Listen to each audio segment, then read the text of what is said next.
Assalamualaikum warahmatullahi wabarakatuh. Alhamdulillah, pada kesempatan kali ini saya Uswatul Anisa dengan NIM 180703011, mahasiswi dari Program Studi Biologi Fakultas Sains dan Teknologi UIN Araniri. Baiklah, video ini dibuat untuk memenuhi tugas resum mata kuliah Biologi Laut dengan dosen pengampu Pak Ilham Zulfahmi MSI. Di sini saya sedikit merangkum webinar yang dilaksanakan oleh Universitas Diponegoro dengan judul Dinamika Arlindo dan Upwelling di Perairan Indonesia.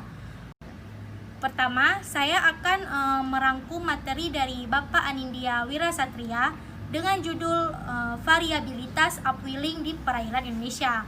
Jadi di sini kita perlu tahu apa itu upwelling. Upwelling ialah penaikan massa air dari kolam air yang lebih dalam menuju ke permukaan. Mengapa penting kita untuk mempelajari upwelling ini? Agar kita mengetahui peristiwa upwelling yang terjadi di seluruh perairan Indonesia. Terjadinya upwelling ini didukung oleh beberapa faktor. Faktor terjadinya upwelling itu ada 3. Yang pertama, kandungan klorofil. Yang kedua, suhu. Yang ketiga ialah angin. Jadi bagaimana upwelling ini dapat terjadi? Sebetulnya ini terjadi tidak lepas dari peran angin yang dikenal dengan teori Ekman. Dari pembangkitan upwelling ini sangat berkaitan dengan transport Ekman. Dan pada peristiwa upwelling ini didukung oleh 2 peristiwa. Yang pertama ialah equatorial upwelling. Karena adanya pembelokan ketika terjadinya upwelling, maka itulah disebut dengan equatorial upwelling. Di daerah ekuator tersebut terdapat trade winds. Karena ada trade winds, maka ada massa air yang dibelokkan dan masing-masing akan menjauhi daerah ekuator. Kemudian ketika air menjauhi daerah ekuator dan mengimbangi konstan massa air, maka terjadilah peristiwa equatorial upwelling. Yang kedua ialah coastal upwelling. Coastal upwelling ini terjadi karena adanya angin dan juga batas daratan. Contohnya itu pantai. Selanjutnya ialah contoh peristiwa upwelling yang terjadi di perairan Indonesia. Di sini saya akan beri contoh di perairan Maluku.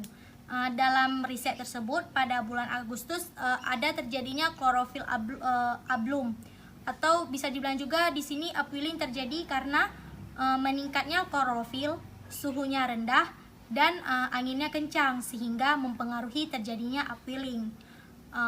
Sekian penjelasan saya dari materi yang pertama.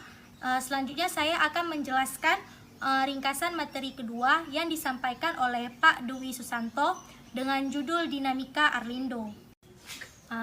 Pertama saya akan menjelaskan tentang pengertian dari Arlindo. Arlindo disebut juga sebagai arus lintas Indonesia. Di sini kita harus mengetahui Arlindo ialah sistem keseimbangan massa air di laut sehingga daerah Pasifik Barat yang panas bisa mengalir ke Samudra Hindia yang dingin.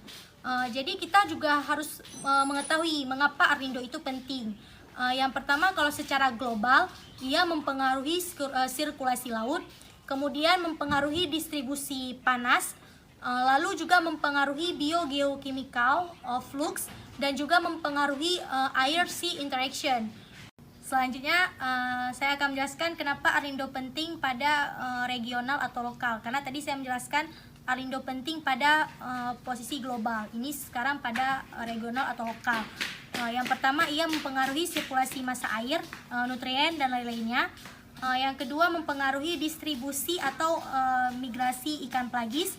Yang ketiga, mempengaruhi biochemical flux dan juga maupun sampah plastik atau lingkungan. Yang terakhir, ia mempengaruhi air-sea interaction, curah hujan, pola iklim, dan sebagainya.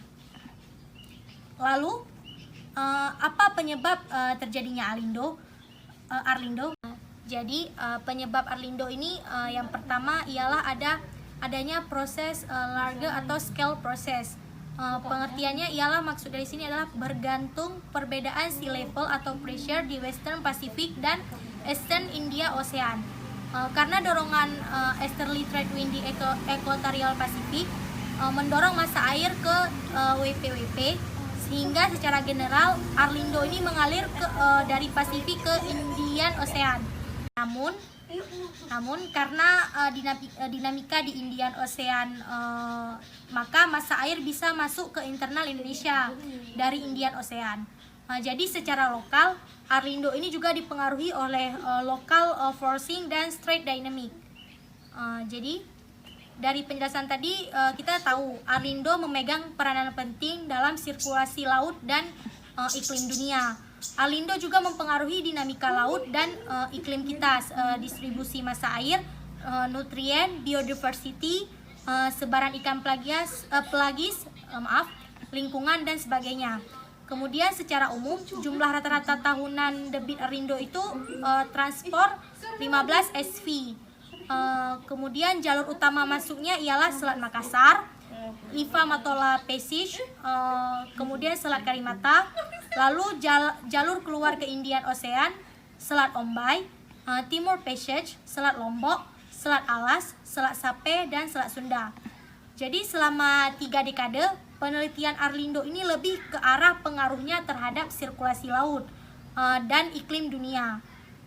Jadi perlu lebih ditekankan juga pengaruhnya terhadap distribusi nutrien, biogeochemistry, biodiversitas, upwelling, lingkungan, dan juga perikanan.